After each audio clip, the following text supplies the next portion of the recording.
You have not passed any resolution as a party to say how we are going to go into the elections of 2027. So wherever you are, don't commit the party to some things which have not been discussed. Let those things be discussed first. We are ODM. Who's told you that ODM will not have a candidate in 2027? Who has told you? So first, think as ODM. We have a clear plan that we have negotiated and we have agreed on, and let us continue to implement that plan. Other decisions we'll take when the time comes.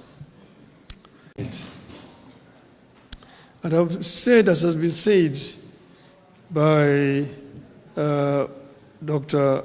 Oscar Oteli there, I told you, stand for what is right for the party. And look at what we have signed. And we must remain as ODM. And we've signed and agreed that we'll work together up to 2027. We have not passed any resolution as a party to say how we are going to go into the elections of 2027. So wherever you are, don't commit the party to some things which have not been discussed. Let those things be discussed first. We are ODM. Who's told you that ODM will not have a candidate in 2027? Who has told you? So first, think as ODM. We have a clear plan that we have negotiated and we have agreed on, and let us continue to implement that plan. Other decisions we'll take when the time comes.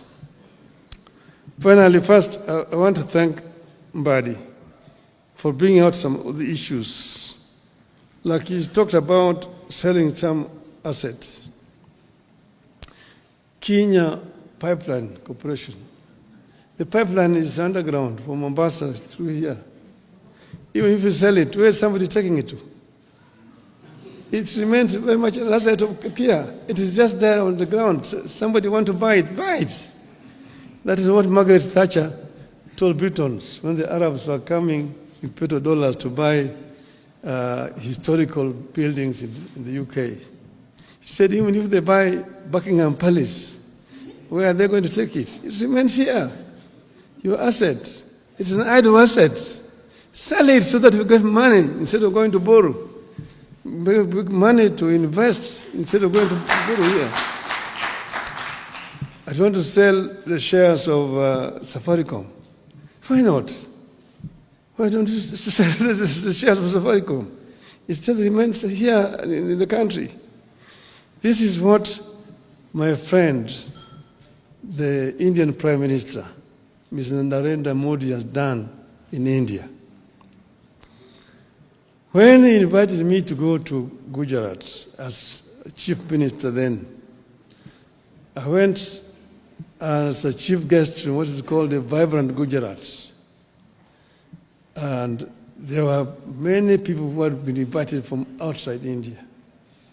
And I was in a panel discussion with some of the Indian conglomerates, the Tata, Ratan Tata, the Adani groups, and all this together.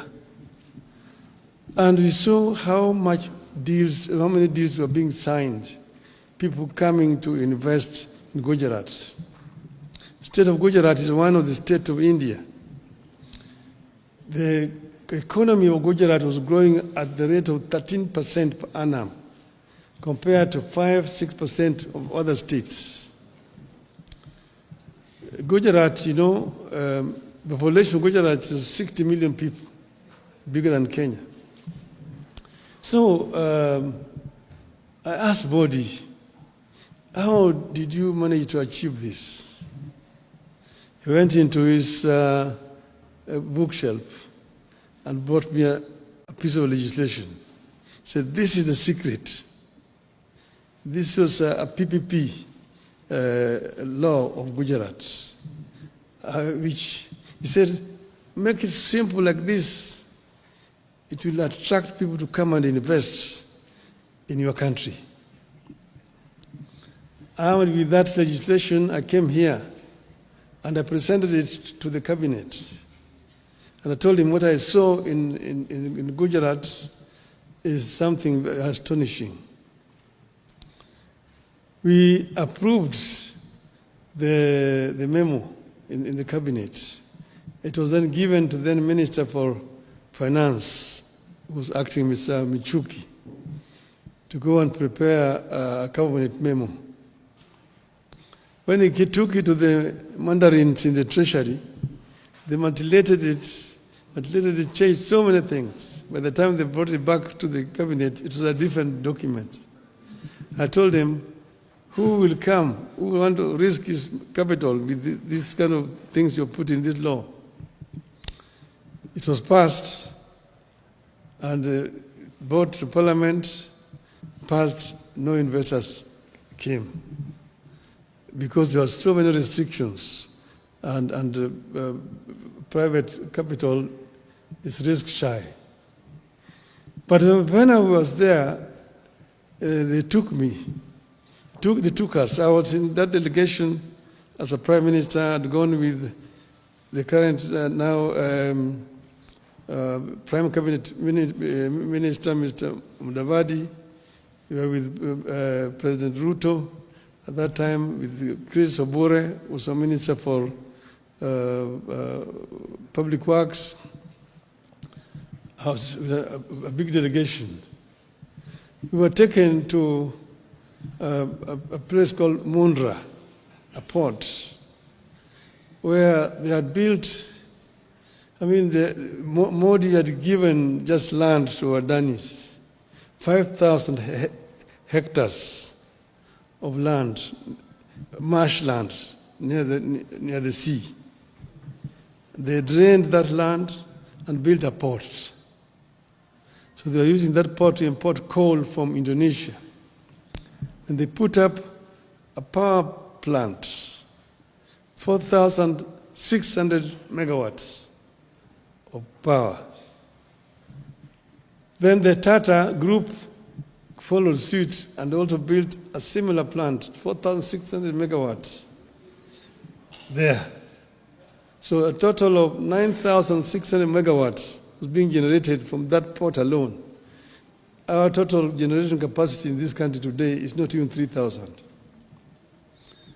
That's from that port. And then they built a railway line, 100 kilometers to join with the national railway system. A sleeping village of 5,000 people rose to become a village of a town of 200,000, eventually now 500,000 people. And investors came to invest in that place. They even built an airport in that place. Okay? Then I can give you so many other examples.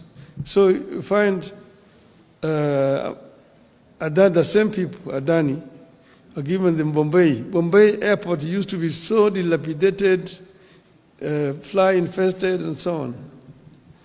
They could have constructed Bombay airport. Today, Bombay airport is so efficient when you go there. You go and look at the Delhi airports. When Modi eventually became Prime Minister of India, he now replicated what he had done in Gujarat in the whole of India.